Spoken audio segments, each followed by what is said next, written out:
नमस्कार दोस्तों, स्वागत है आप सभी का रोशन स्टडी पॉइंट पे। और आज की इस वीडियो में हम समझने वाले हैं 11th क्लास पॉलिटिकल साइंस का चैप्टर नंबर 8 जिसका नाम है स्थानीय शासन। ठीक है, सो शुरू करेंगे हम स्थानीय शासन के अर्थ से। वैसे तो देखो, दो पार्ट में आपको पूरे चैप्टर को मैं समझाने वाला हूँ।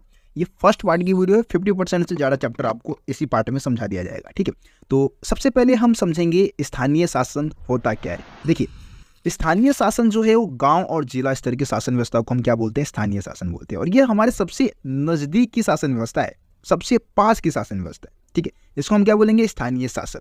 अब मैं आपको एक एग्जांपल देता हूँ। जैसे कि मान लो एक किसान है और उस किसान की ज़मीन पे किसी साहूकार ने या किसी अमीर व्यक्ति ने या बाहुबली ने कब्जा कर लिया। ठीक है, तो अब वो किसान सीधा प्रधानमंत्री के पास थोड़ी नहीं जाएगा। वो सबसे पहले कहाँ जाएगा, अपने गाँव के मुखिया के पास जाएगा, है ना। मुखिया या जो सरपंच होंगे उनके पास जाएगा और उनसे इन समस्या का समाधान के लिए बात करेगा, है ना। तो यही तो स्थानीय शासन। स्थानीय शासन में आप हमारे आसपास जो मुखिया है, सरपंच है, वो सब स्थानीय शासन के ही पार्ट है ना। और स्थानीय शासन हमारे सबसे नज़दीक की शासन व्यवस्था है। तो ये तो आप स्थानीय शासन का मतलब समझिए। अब ये स्थानीय शासन की आवश्यकता क्या है, हमें स्थानीय शासन की क्यों ज़रूरत पड़ती है। ठीक है, देखिए, स्थानीय शासन आपको पता है आम नागरिक के सबसे नज़दीक की शासन व्यवस्था है ना, सबसे नज़दीक की। सबसे पहले अगर उसको कोई छोटी मोटी समस्या है ना, तो वो सीधा किसी मुख्यमंत्री या किसी प्रधानमंत्री के पास नहीं जाएगा, बल्कि सबसे पहले मुखिया के पास जाएगा और वहीं पे अपनी समस्या का समाधान करने की कोशिश करेगा, है ना। तो ये हमारे सबसे नज़दीक की शासन व्यवस्था है। आम नागरिकों की समस्या एवं उनकी रोज़मर्रा की जिंदगी स्थानीय शासन का विषय है। ठीक है, रोज छोटी मोटी समस्याएं जो भी उभर के सामने आती है उसका समाधान आपको स्थानीय शासन के माध्यम से ही मिलता है ना।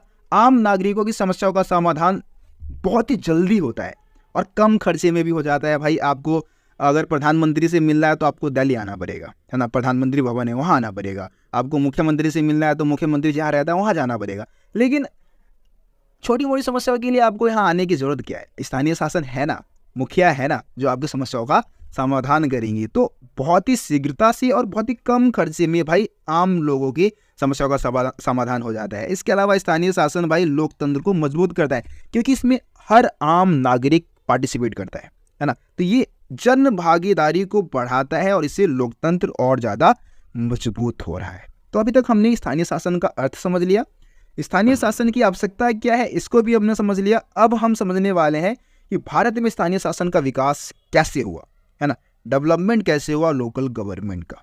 देखिए, जैसे कि हम प्राचीन काल में सबसे पहले घूमने चलते हैं। मैं हिस्ट्री का स्टूडेंट हूँ और प्राचीन काल में आपको मैं घुमाने लेके चलना हूँ। तो जैसे हम प्राचीन काल में हम जाएंगे तो प्राचीन काल में हुआ करते थे ग्राम समुदाय।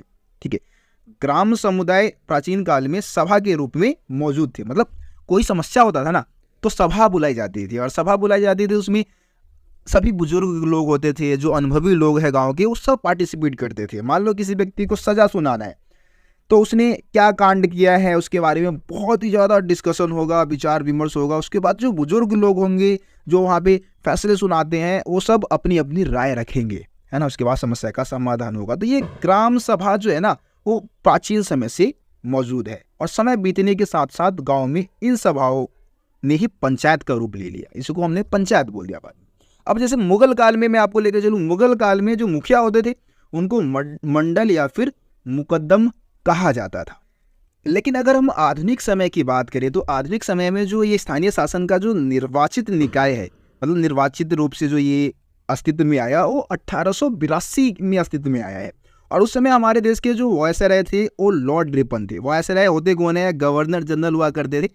तो वायसराय होते थे इंग्लैंड की जो महारानी है या जो राजा है उनके प्रतिनिधि को ही हम क्या बोलते हैं, वायसराय बोलते हैं। अब भाई, ब्रिटेन की महारानी कहीं ना कहीं बहुत सारे देशों पे उनका शासन था, ब्रिटेन का शासन था, और महारानी अकेले इन सभी देशों का शासन नहीं चला सकती थी। तो अपने प्रतिनिधि के रूप में एक वायसराय को भारत में भेज रखा था। उस समय वायसराय कौन थे, लॉर्ड रिपन थे, है ना। तो उस समय जो ये स्थानीय निकाय है यानी कि स्थानीय शासन है उसको क्या बोला जाता था, मुकद्दम बोर्ड कहा जाता था, है ना।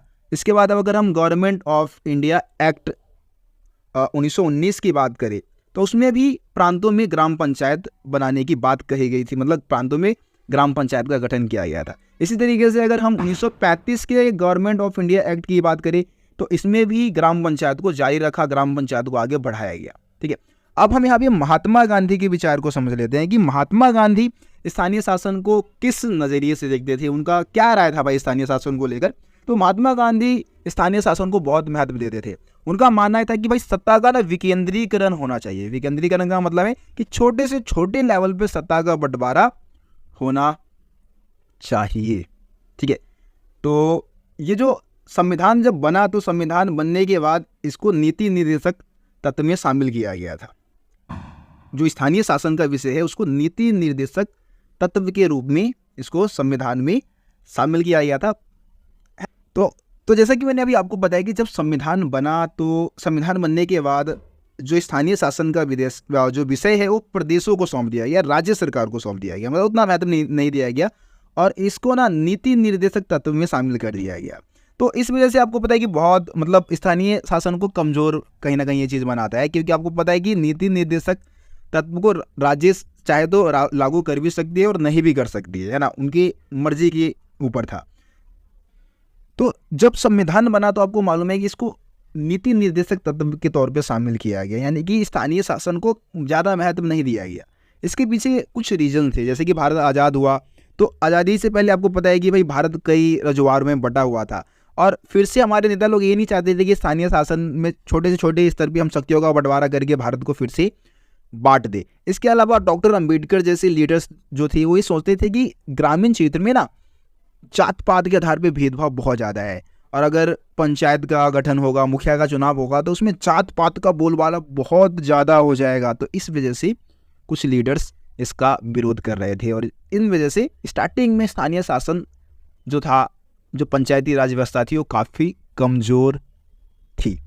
तो मैं उम्मीद करता हूँ कि स्थानीय शासन का विकास किस तरीके से भारत में हुआ है उसके बारे में समझ गए होंगे। बाकी अभी इसमें और चीज़ें ऐड की जाएगी जिसको आगे अभी मैं आपको इसी वीडियो में समझाने वाला हूँ। अब हम समझते हैं स्वतंत्र भारत में स्थानीय शासन, है ना। स्वतंत्र भारत में स्थानीय शासन को मजबूत करने के लिए कौन कौन से कदम उठाए गए। देखिए, सबसे पहले 1952 के हम सामुदायिक विकास कार्यक्रम की बात करते हैं। तो इस कार्यक्रम के द्वारा जो स्थानीय विकास में जनता है, आम नागरिक है, उनकी भागीदारी को बढ़ाना था, ठीक है। जहाँ पे इस कार्यक्रम के थ्रू लोग इकट्ठे होते, अपनी समस्याओं के ऊपर बात करते, अपने डेवलपमेंट के लिए बात करते, है ना। तो ये कार्यक्रम भी कहीं ना कहीं लोगों को एकजुट करने के काफ़ी ज़्यादा मतलब सपोर्ट में था। इसके अलावा कुछ प्रदेश जैसे कि गुजरात और महाराष्ट्र की हम बात करें तो 1960 में निर्वाचित स्थानीय निकायों का गठन किया गया था, मतलब निर्वाचन किया गया स्थानीय संस्थान को आगे बढ़ाने के लिए, पंचायती राज व्यवस्था को आगे बढ़ाने के लिए वहाँ पे निर्वाचन हुए। लेकिन बहुत सारे ऐसे राज्य थे जहाँ पे स्थानीय शासन को बिल्कुल महत्व नहीं दिया गया, क्योंकि उनके पास कोई वित्तीय मदद नहीं मिल पा रहा था, अपने कामकाज को करने के लिए कोई फंड नहीं मिल पाता था, है ना। उनको केंद्र या राज्य सरकार पर निर्भर रहना पड़ता था। तो इस वजह से बहुत सारे राज्यों में स्टार्टिंग में ये जो स्थानीय शासन जो है वो बहुत ही कमज़ोर थी, ठीक है। इस बात को आप लोग समझ पा रहे होंगे।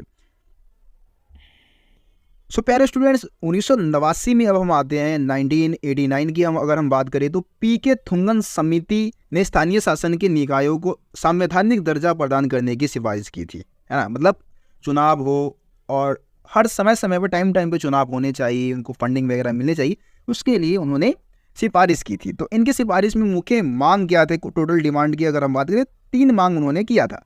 पीके थुंगन समिति की पहली मांग ये थी कि स्थानीय शासन की जो संस्थान है उनका चुनाव समय पर होता रहे, है ना। दूसरा कि भाई उनके कार्यों की सूची तय हो, मतलब उनके विषय में कौन कौन सी चीज़ें आनी है, उनके काम में कौन कौन से मतलब विषय आने हैं वो सब तय होना चाहिए, कार्यों की सूची बनाई जाए। इसके अलावा स्थानीय संस्थानों को धन प्रदान करने के लिए संविधान में संशोधन की जानी चाहिए, ताकि जो स्थानीय संस्थान है, हमारे जो पंचायती राज व्यवस्था है, उनको पैसे मिल सके, उनके पास फंड हो जो कि डेवलपमेंट के लिए या कोई समस्या आए तो उसके समाधान के लिए वो यूज में लाए। तो पीके थुंगन समिति का भी विशेष योगदान रहा पंचायती राज व्यवस्था को मजबूत करने में, स्थानीय शासन व्यवस्था को मजबूत करने में, ठीक है। तो ये आप पूरा अभी तक हमने जो आपका 73वां और 74वां संवैधानिक संशोधन हुआ है उससे पहले जो कुछ भी स्थानीय शासन व्यवस्था को मजबूत करने के लिए किया गया है उसकी स्टोरी को हमने समझा है ना। जो पार्ट 2 आएगा, क्योंकि ज़्यादा लेंथी वीडियो नहीं बना रहा, 10-12 मिनट की वीडियो में बनाने की कोशिश करता हूँ, है ना। पार्ट 2 आएगा, उसमें हम क्या करेंगे कि आगे के जो भी टॉपिक है, जो कि आपका जो एनसीईआरटी में जो भी टॉपिक दे रखा है उसमें आपका 73वां 74वां संवैधानिक संशोधन ही है, उसके बारे में ही डिटेल में पूरा बता रखा है। तो पार्ट 2 में हम उस टॉपिक को कवर करेंगे, है ना। देखिए रोशन शाह स्टडी पॉइंट की खासियत क्या है, मैंने स्टार्टिंग में आपको कुछ नहीं बोला, सीधा आपको पढ़ाना स्टार्ट कर दिया। लेकिन देखिए एंड में थोड़ा बोलना बनता है, क्योंकि आप लोग अभी तक अगर इस वीडियो में जुड़े हुए हैं तो जाहिर सी बात है कि आप इस वीडियो से काफ़ी कुछ सीख पाए हैं, है ना। अगर आपको कुछ भी डाउट है, रत्ती भर भी डाउट रह गया, तो आप वीडियो को दोबारा देख सकते हैं। फिर भी डाउट बच जाए तो कमेंट में मेरे को बता सकते हैं कि रोशन भैया ये दिक्कत है, बताइए। कोशिश करता हूँ ज़्यादा से ज़्यादा कमेंट का रिप्लाई करने का। बाकी अगर कुछ नहीं भी कर पाता हूँ तो यार उसके लिए माफ़ी चाहूँगा, क्योंकि बहुत सारे कमेंट आ जाते हैं, है ना। तो रोशन शाह स्टडी पॉइंट पे आपको बिल्कुल यूनिक कंटेंट प्रोवाइड कराया जा रहा है, एनिमेशन के थ्रू सारी चीज़ें आपको समझाई जा रही है। तो भाई आप लोगों को क्या करना है, इस वीडियो को शेयर करना है ज़्यादा से ज़्यादा दोस्तों को, कम से कम 3 दोस्तों को भाई शेयर करो, और आगे उन 3 दोस्तों को भी बोलो कि वो आगे 3 दोस्तों को शेयर करें। क्योंकि ये बात मेरे को मालूम है कि आप अगर जिन दोस्तों को शेयर करोगे उनको ये वीडियो जरूर पसंद आएगी, है ना। तो आगे भी वो शेयर करने के लिए प्रेरित तो होंगे ही कम से कम, ठीक है। तो ये चीज़ जरूर कर देना, वीडियो को लाइक जरूर कर देना, और एक कमेंट भी डाल देना भाई वीडियो कैसी बनी है ना। ये कमेंट, ये लाइक, ये शेयर, भाई ये सब्सक्राइब जो आप करते हैं ना, वही हमारे लिए मोटिवेशन है, और वही चीज़ें वीडियो बनाने के लिए ज़्यादा से ज़्यादा हमें प्रेरित करती है, ठीक है। और आप चाहते हैं कि मैं तेज़ी से वीडियो बनाऊँ, तो भाई वीडियो पे दबा के लाइक ठोको, दबा के व्यूज़ बढ़ाओ, दबा के शेयर करो, दबा के कमेंट करो, है ना। यूट्यूब को पता लग जाएगी भाई हाँ रोशन शाह स्टडी पॉइंट की जो वीडियो है ना उसमें दम है, वो अपने आप आगे बढ़ाएगी वीडियो को, ठीक है। तो चलिए मिलते फिर आप लोगों से अगली वीडियो में, तब तक के लिए जय हिंद, जय भारत। आप सभी अपना ख्याल रखें।